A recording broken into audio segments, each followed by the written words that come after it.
Okay. Before I give you the page numbers, I just want to acknowledge that today has been a day that I've been expressing a lot of gratitude because 27 years ago tonight was the first conversation I ever had with Raj. So it's an anniversary, and this caused me to, if nothing else, be grateful to Raj for hanging in with me while I stubbornly resist waking up. Or probably am making it more difficult for myself than I have to. Anyway, I'm appreciative of Raj, and I also have to acknowledge appreciation for the help that he's shared with so many. Okay, enough. Before we have our quiet time, let's all get on the same page. If you're in the Sparkly book, it's page 354, the third full paragraph, line 7. The sentence begins, "All honor is due." If you're reading from the second edition, it's page 308, the top paragraph, sentence 7. If you're in the first edition, it's page 286, the second full paragraph, the 10th line. If you're in the JCIM, it's page 149, the first full paragraph, the 4th line. And if you're reading from the CIMS edition, it's page 298, paragraph 28, the 6th line.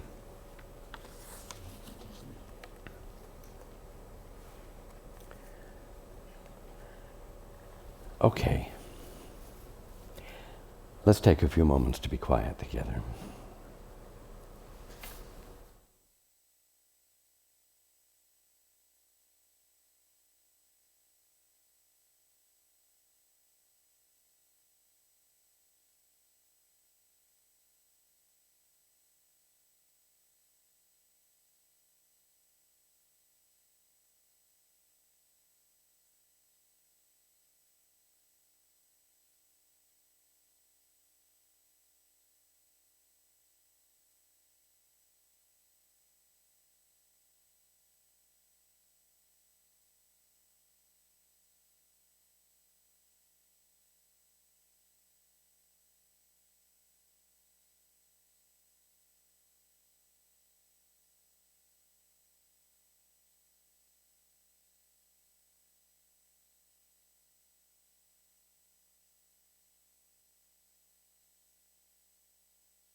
You are not the center of attention. God is. And your problems are not the center of attention.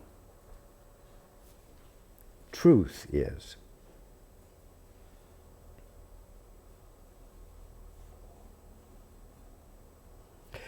Until this point is arrived at, which amounts to a spontaneous giving up of the attempt to be in control, you're very busy being the center of your attention, and your problems are held in the center of your attention. You want people to understand your problems. You want validation of your problems so that you can get help. You want people to understand your situation.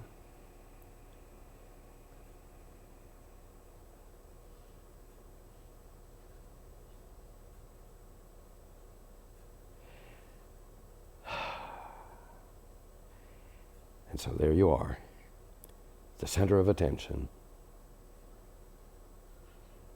insisting upon your problems being the center of attention. But you know what? That's rather like being in the middle of the Colosseum with the lions and tigers and bears. They represent your problems. And when you're the center of attention and you're working from there and your problems are the center of your attention, what do? You attempt to get control of your problems, which means that you want to get the lions, tigers, and bears back in their cages and off of the ground of the Colosseum. So there's no danger while you're in the arena. And so when you're operating from littleness instead of magnitude, you reach out to magnitude for help in being little successfully. You ask for help in remaining the center of attention. And you ask for help to succeed in getting control of your problems.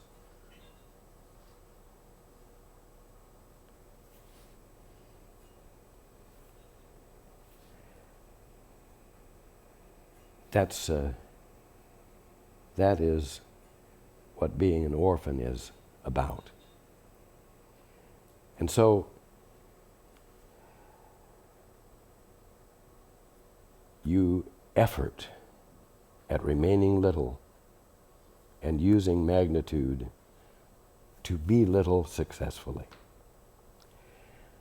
But the point at which catharsis occurs, the point at which illumination and healing occurs, is when you realize that being in the arena with problems to handle is not where the focus should be. You're not an orphan, and your problems are the result of being unconscious of truth. So, the answer lies in realizing that magnitude is your nature. It's not a tool by means of which you can succeed at being little, better. Magnitude is the means by which you move entirely out of the Colosseum, where the cages are that hold your problems.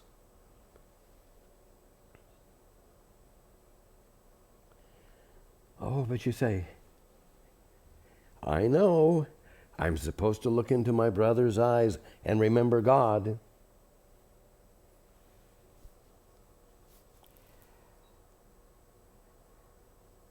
But you're saying that I need to adopt an awareness of my very being God, not just my brother. I'm to look in my own eyes and see God. I'm supposed to yield up my place as the center of attention and let God be the center of my attention. Well, of course, this is what you go through before the catharsis occurs. When the catharsis occurs, you sort of collapse. And in the collapsing, you don't disappear. You're still present. The world has not come to an end. You're obviously not in charge. And as you pay attention in that place where you're not asserting yourself anymore, there is an influx. there is always an influx of what? Of divinity. Another way of putting it is an influx of love that you feel embraced by, supported by, nourished by, and made whole by. Even though it makes no sense to you at all, why you would be having this experience under the circumstances. Except for the inescapable knowing that it's happening because there is a God, and you have no doubt about it now. The reason you're having the experience of God's love and the actuality of God is because you managed somehow to yield up the center of attention, to vacate the center of attention. And actually, in vacating the center of attention, yourself, you vacated the Colosseum. You vacated the arena in which the problems were real and governing you and literally killing you. And in this space outside the Colosseum, balance and perspective and the apparent correction of the problems or resolution of the problems occurs. Not actually because the problems were real and were overcome, but because the problems were misperceptions, which occurred because you were making yourself and your problems the center of attention.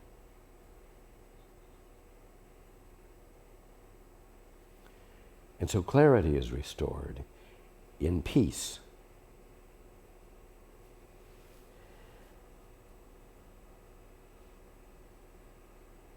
Now, I'm going to move back to the beginning of the paragraph,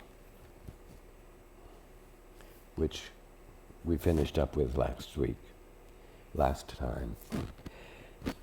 Decide for God through Him, meaning through the Holy Spirit. See here, decide for God. Let God be the center of attention. Forget about yourself. I know it's hard to do, but decide for God through Him. For littleness and the belief that you can be content with littleness are the decisions you have made about yourself. Littleness is when you're not only thinking for yourself, you're thinking about yourself.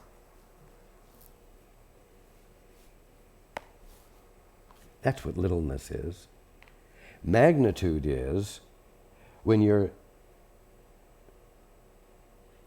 letting God be the center of attention in the silence of your mind. And what God is being is what occupies your interest and curiosity. It's something that spontaneously happens when you're being silent. The power and the glory that lie in you from God are for all who, like you, perceive themselves as little and have deceived themselves into believing that littleness can be blown up by them into a sense of magnitude that can content them. See, that's where you try to bring magnitude to littleness. It won't work. You can't fill a bottle up more than full, can you? Even if you have 2 quarts of milk, if you fill up a 1-quart bottle, you can't fill it fuller than 1 quart full. It's simple. You can't bring magnitude to littleness because littleness cannot contain magnitude. And it cannot fill littleness fuller than the littleness is, which means that the problem can't really be solved because nothing beyond the problem can be allowed, because the problem defines itself as incapable of containing magnitude. So, neither give littleness nor accept it.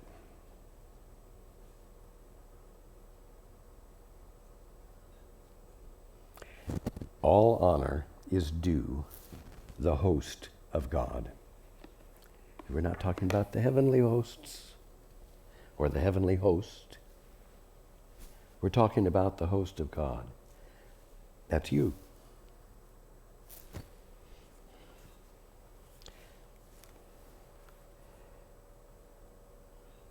All honor is due the host of God. You are that which God is being in the act of extending himself. You are host to God. You are not the originator of a self, an independent self. All honor is due the host of God. Your littleness deceives you, but your magnitude is of him who dwells in you and in whom you dwell. You see, your magnitude is of not yourself. Your magnitude is of him. You are not the center of attention. And as long as you attempt to be the center of attention, you will not wake up. Atonement will not occur. Enlightenment, revelation, coming back into your right mind will not occur.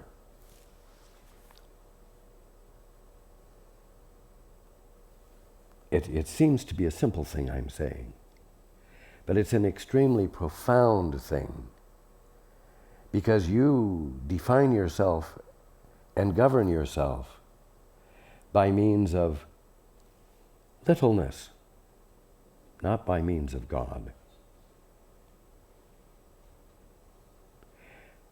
And so when you let God be the center of attention for you, it's a significant shift of perception for you. One in which motivation shifts radically from selfishness and self-preservation to love and embrace and support for all that you dare to include.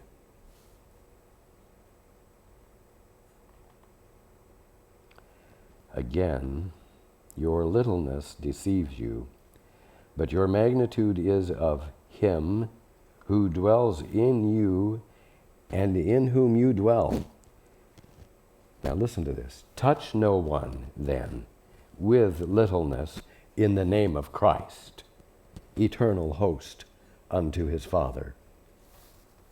Now, where'd that come from? Who was talking about, touching someone with littleness in the name of Christ? You certainly don't go around belittling yourself or your brother in the name of Christ, do you? Well, of course you do.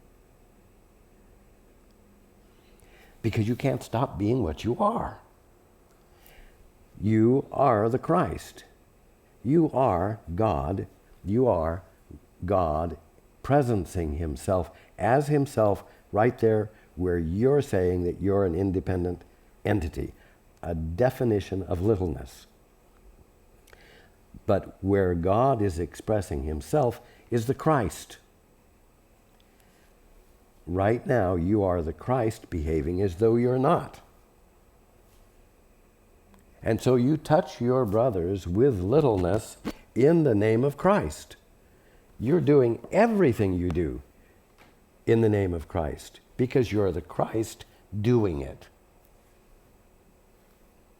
And you're either doing it fully, consciously aware of yourself as what you are divinely, truly, or you're doing it unconscious of who you are and what you are. Oh. So now, not only am I not the center of attention, I'm the Christ who I didn't even ask to be.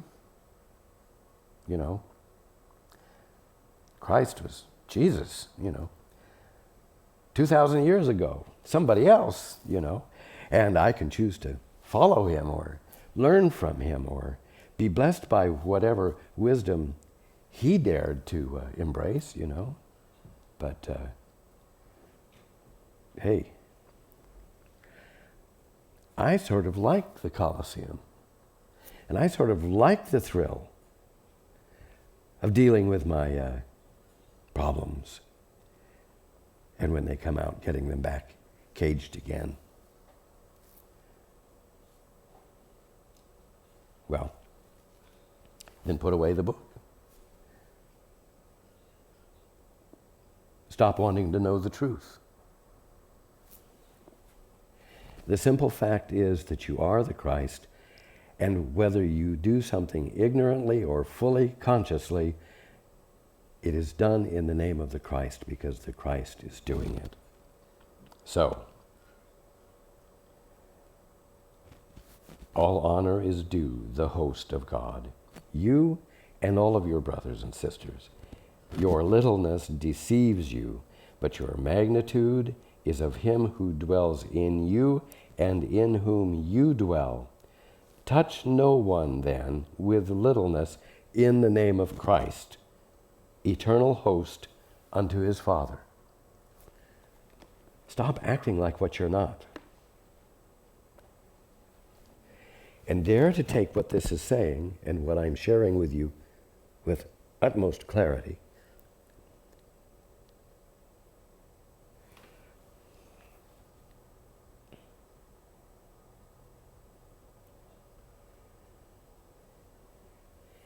Take this seriously.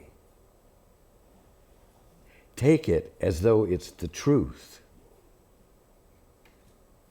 so that you think twice before you do anything in the name of Christ that doesn't embody the Christ.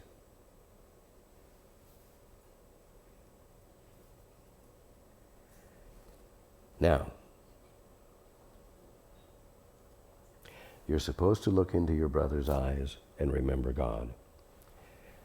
We've talked about doing this by means of what I've called the two-step, where instead of responding to your brother or sister on the basis of your best definition of him or her, you hesitate. You step back and you ask, God, what is the truth here? In so many words, you say, God, I want you to reveal yourself to me as what is there where I see my brother or my sister. I want a full disclosure of you right there.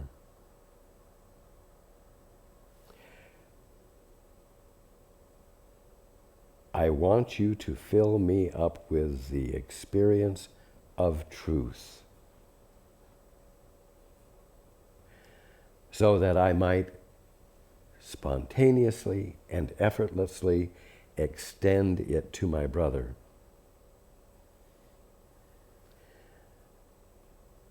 But more than that, so that I am not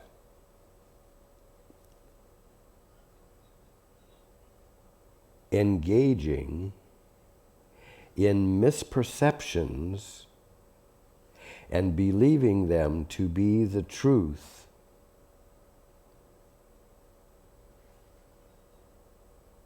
forcing me to suffer from ignorance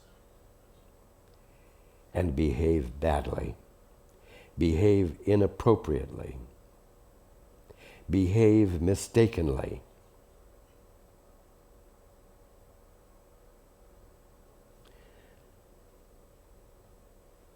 I want to know the truth about my brother because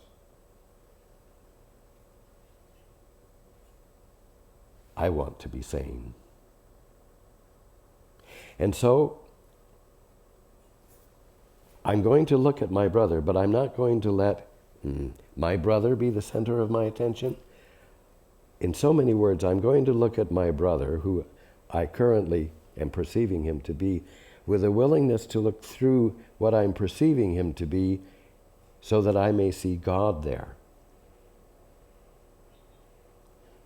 You see, you, in doing the two-step, are letting God be the center of your attention as you're looking at your brother. Why? Because God is all that is there as what you're calling your brother. Just as God is all that is where you are.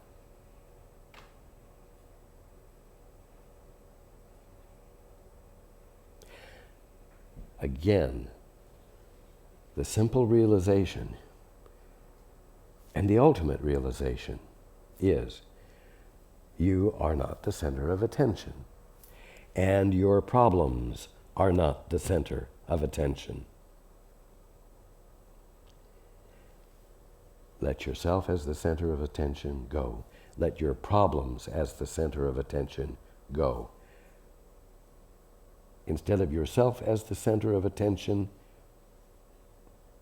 open yourself up to God and let God be the center of your attention, so that your attention draws from God what God is.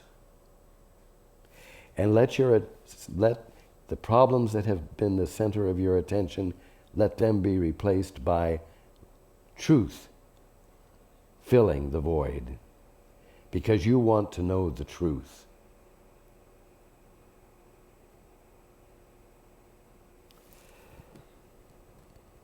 Anything else is bringing magnitude to littleness.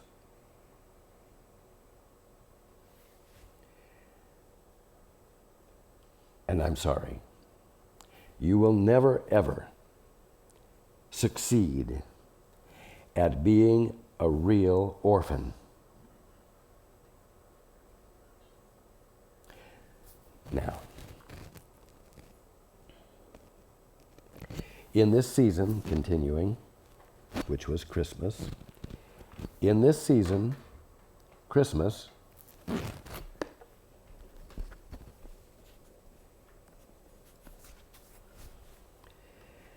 which celebrates the birth of holiness into this world, join with me who decided for holiness for you. Well, how do you join with me who decided for holiness for you? By you joining with your brother and deciding for holiness for him.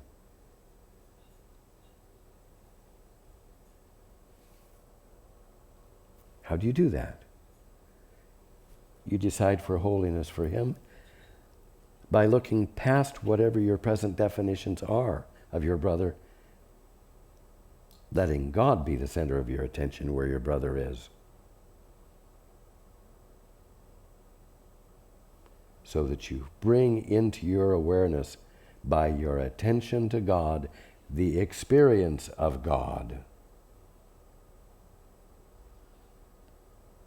which will reveal your brother to you truly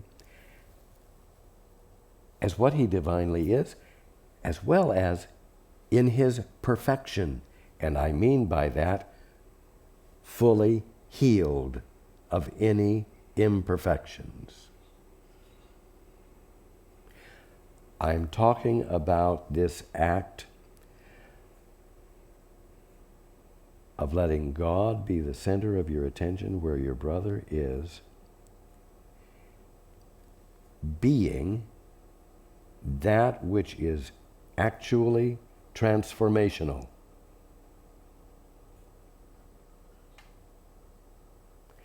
Not just a pleasant cloud nine thought, that it becomes superimposed upon your poor brother.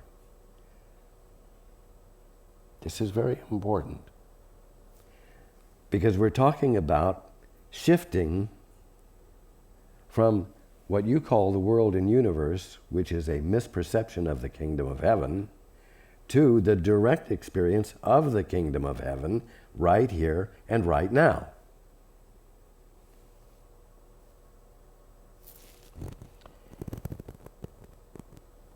It is our task together to restore the awareness of magnitude to the host whom God appointed for himself.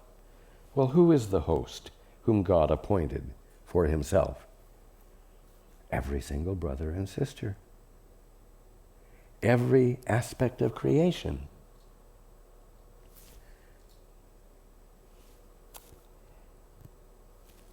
Oh, but this is so different.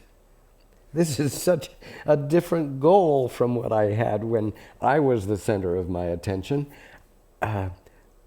It's interesting, but it doesn't feel very significant to me. It feels a little altruistic. It feels a little disconnected. It feels sort of impersonal. That's only because you haven't done it yet. The fact is that when it's done, the intimacy of oneness with your brother is fully experienced. And there's nothing theoretical or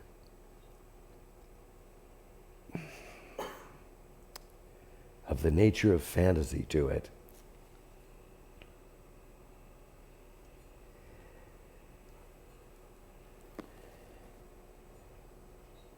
It is our task together to restore the awareness of magnitude to the host whom God appointed for himself. It is beyond all your littleness to give the gift of God. It's beyond all your littleness to give the gift of God, but not beyond you. Because littleness is not what you are. It's not beyond the Christ that you are.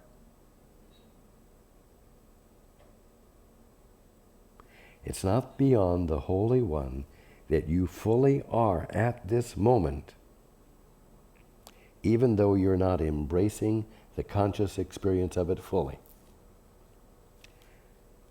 And so it is going to be you in this moment, having a transformed experience, one in which your Christhood becomes believable and experienceable,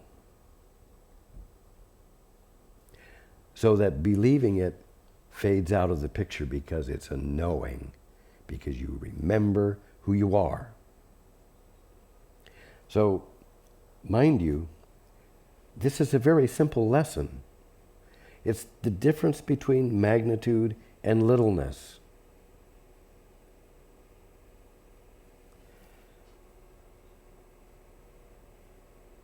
It's the difference between being awake and dreaming dreams. And it's the whole point of all of the talking and all of the reading that we've been doing.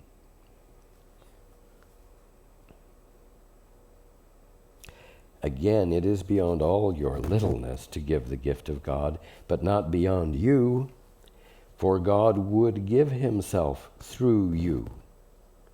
He reaches from you to everyone and beyond everyone to his Son's creations, but without leaving you, you see. So this action of God doesn't cause separation.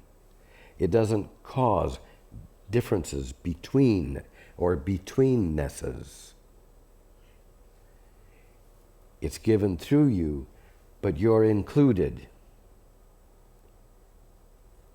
Far beyond your little world, but still in you, the Christ that you are, he extends forever. Yet he brings all his extensions to you as host to him. Do you see? If you're host to God, then you are the place where God is being. And all that God is being is included in you. You see?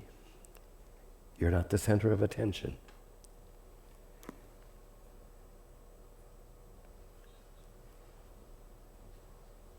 You're something, but you're not the center of attention.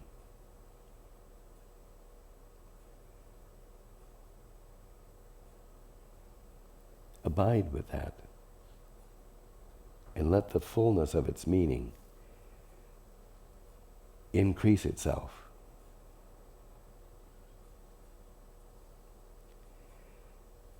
Is it a sacrifice to leave littleness behind and wander not in vain? Well, it will seem so to you because the goal is so different. The goal isn't self-preservation. And so the goal isn't the hit of succeeding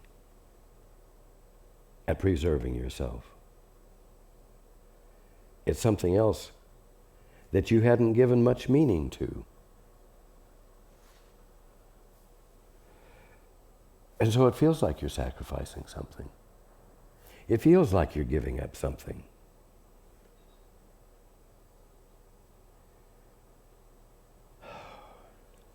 What will I do? When I get together with my friends, we talk about our last operation and the problems we're having with old man and how we're going to deal with our wives and,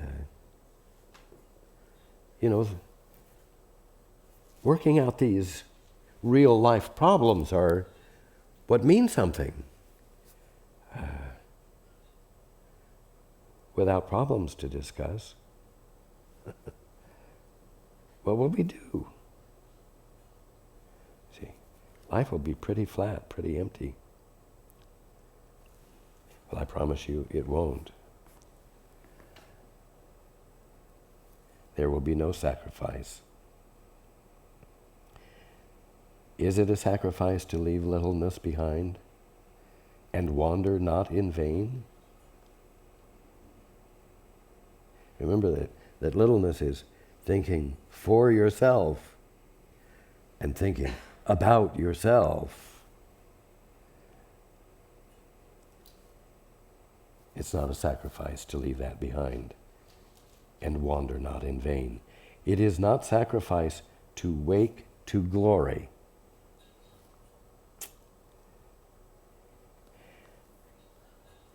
Glory. I'm not going to try to define the word. But for those of you who have gone through a crisis and arrived at a point where you gave up and experienced a catharsis and were filled with an undeniable conscious awareness of God's love and found your needs met but not at your own hand, you now know what it means to know that there is a God. Nobody could have described that to you before. One of the most significant parts of the experience is the fact that you recognize that you are loved and you're having the practical evidences of being loved in spite of the fact that you are doing absolutely nothing yourself to create the meeting of the need. If that doesn't convey the real meaning of love, nothing does. So, this word glory isn't bandied about carelessly. It is not sacrifice to wake to glory. It's a real experience. And it's there for you. It's here for you. Learn that you must be worthy of the Prince of Peace, born in you in honor of him whose host you are. That doesn't mean you must be worthy. You must be worthy. Mind your P's and Q's. You must be worthy. You had better be able to measure up. You must be worthy. No, it's saying you must be worthy because of what you are. You are worthy. You don't have to toe the line to be worthy. All you have to do is abandon the center of attention and let something else in. The something else that will come in will be that which discloses to you as an experience your already existing worthiness. And you'll know that it was there all along, because you'll know that you did absolutely nothing at the moment of transition for it to come into your experience. So it isn't as though now you have it because you did something right, when you did nothing at all. That's the gift of it.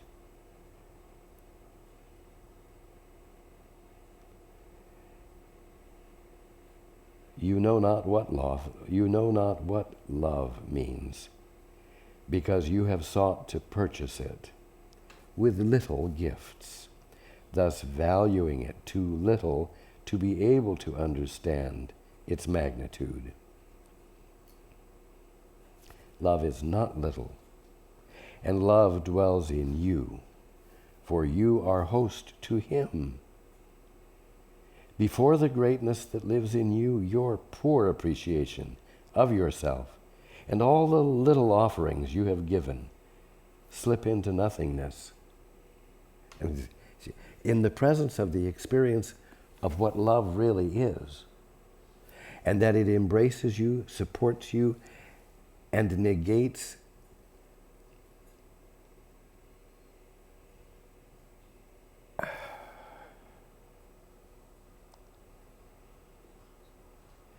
consequences of ignorance,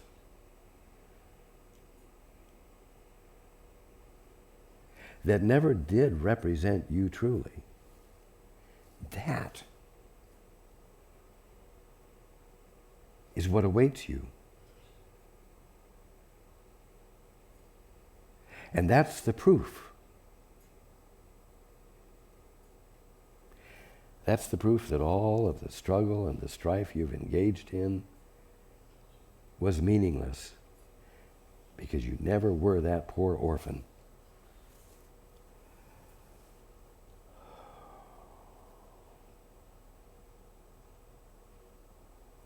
Holy child of God, when will you learn that only holiness can content you and give you peace?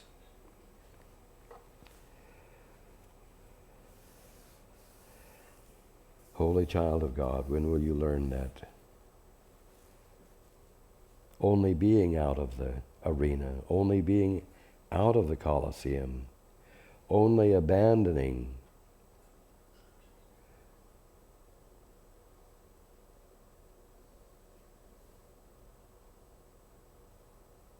the supposed value of getting all your problems back into their cages is your birthright.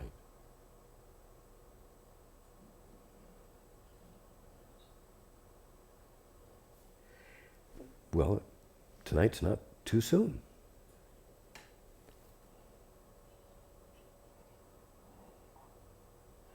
Your habit, though, is the moment you start to think,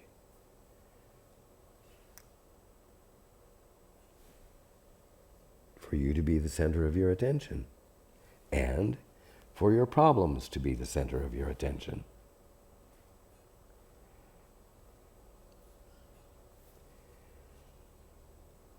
And you will continue to occupy yourselves that way, until having yourself as the center of your attention and having your problems as the center of your attention overwhelm you to the point where you have to say, "Uncle."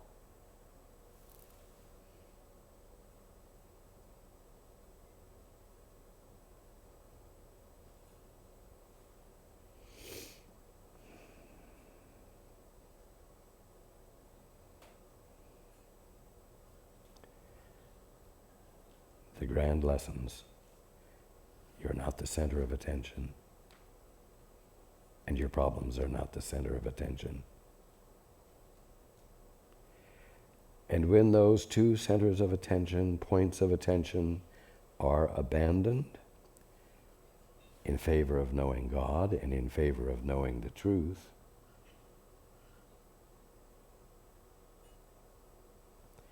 atonement occurs. Now, the fact is that you are going to have to find a way to go through your days, which at this point you go through out of habit, mostly unconsciously, just knee-jerk responses, some of which are graceful and some of which are harsh. You're going to have to find a way to go through your day, because you're going through a day in the kingdom of heaven in actuality, and you're really the Christ, the eternal host of the Father. You're going to have to find a way to go through this day letting God be the center of your attention.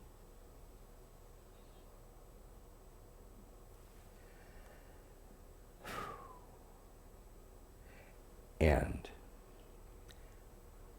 for the sake of keeping you totally grounded, that means not going off into a mountain cave, not rising above the human scene, but meeting with your brother or sister and looking at them and remembering to say, "I wish to see God here. God, reveal yourself to me in your brother. I do not want to be bound by my ignorance of him. And so what I'm asking for is to be changed. I am asking for my perceptions to be changed. And I am asking for my wants to be modified so that they cease being wants, looking for littleness in order to establish littleness, and instead desire to experience magnitude right here where I have fought for the right to be little, period.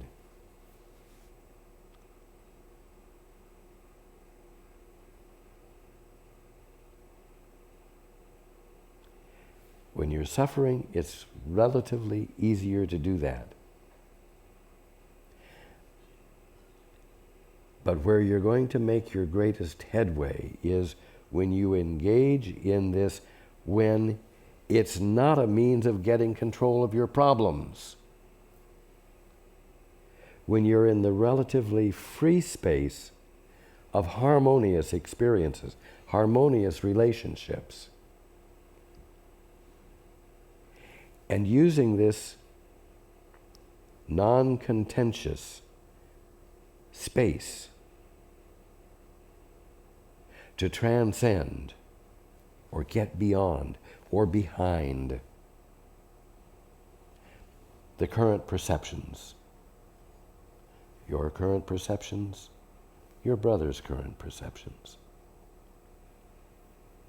Push for it. Man, when you're dying of a terminal illness, you usually can muster up the kind of commitment that I'm referring to here. But realize that if you have the capacity to do it under those circumstances, you have the capacity to do it in harmonious, non-threatening circumstances. And fight for your sanity, we'll say, by bringing concerted commitment to wanting to know the truth.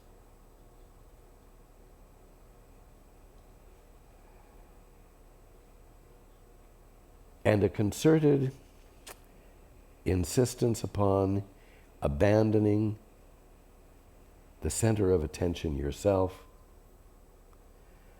so that you might let the presence of God illuminate itself as all there actually is to the you that you are,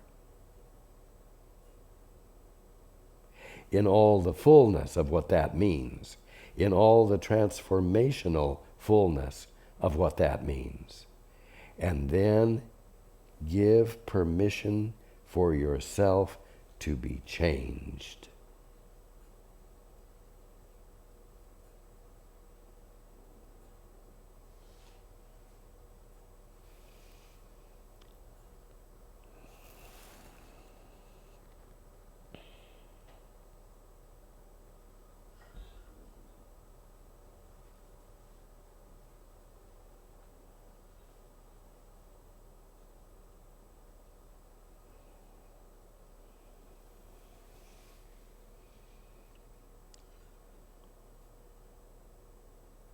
Do you want healing?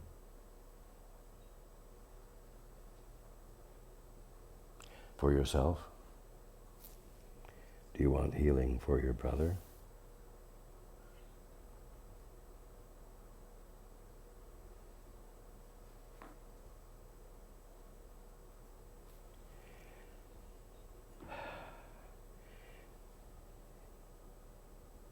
And stop trying to be the center of attention.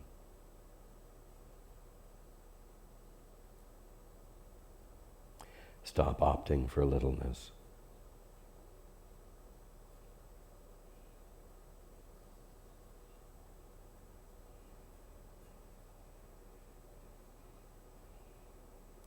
Want to know God. Because the simple fact is that when you know God, you will know yourself.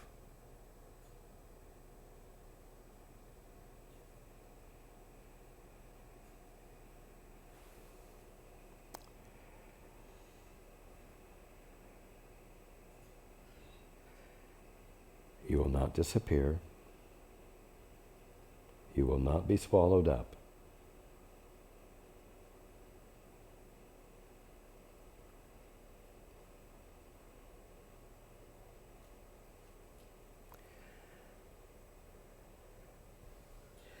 If you don't do this, you will get sick. You will be well. You will get sick. You will get well. And you will die. That's the way it goes, isn't it? Only a handful have had a different experience.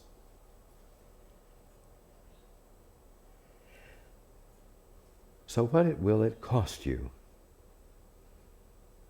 Except perhaps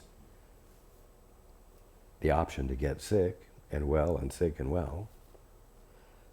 And it might cost you the option of being able to have the experience of dying. That's not really very expensive, is it? That isn't a great cost.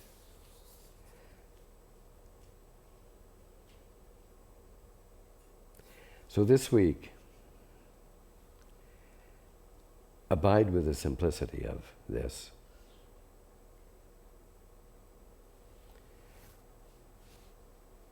You aren't the center of attention.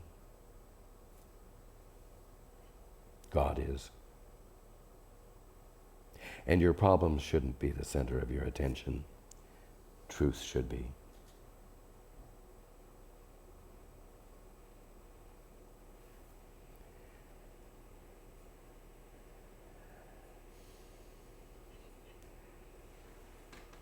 This will put you in a position of changing your goals and of having your values shift.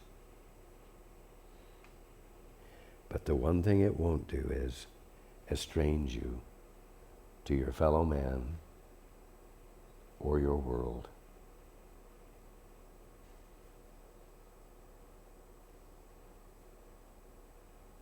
The strife that is occurring in the world is evidence of an already existing estrangement, and that is what needs to be healed. And that is what will be healed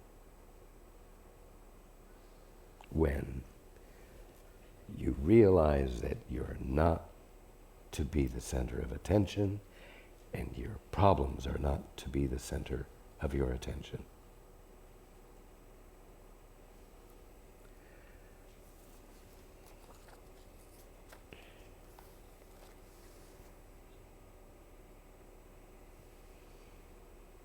God is the center of your attention, and truth should be the center of your attention.